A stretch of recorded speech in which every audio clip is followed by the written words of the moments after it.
एक कथा आती है,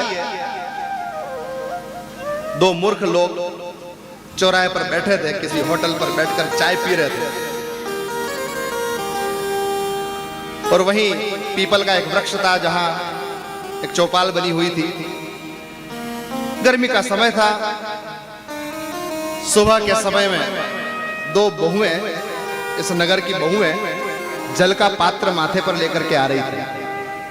प्रेम से बोलो जय सिया राम, जय सिया राम। मेरी आवाज आ रही ना पीछे तक? हनुमान जी आ रही आवाज?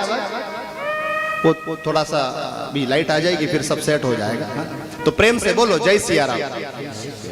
तो नगर के वो दो मूर्ख चौराहे पर बैठे हैं, चाय पी रहे हैं होटल पर, और उधर से दो बहुएं घूंघट निकालकर माथे पर एक चवरी के ऊपर एक घड़ा रख करके आ रही है, दूसरे हाथ में रस्सी और बाल्टी है।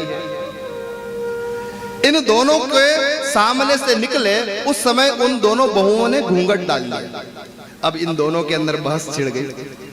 देखो गांव की चौपाल पर कैसे संस्कृति जीवित है, समझना इस प्रसंग से। ये कह रहा कि देख वो जो आ रही ना, मैं उसके भरतार से बड़ा हूं इसलिए उसने मेरा घूंघट निकाला। दूसरा कह रहे नहीं नहीं तेरा घूंघट नहीं निकाला, उसने तो मेरा घूंघट निकाला। अब दोनों में इस बात पर बहस हो गई कि किसका घूंघट निकाला, कण को छेवड़ो काले। अब जब दोनों पास आई तो ये दोनों बात करते कि चलो उसी से पूछ लेते हैं। दोनों ने रोका कि अरे लाड़ी रुको।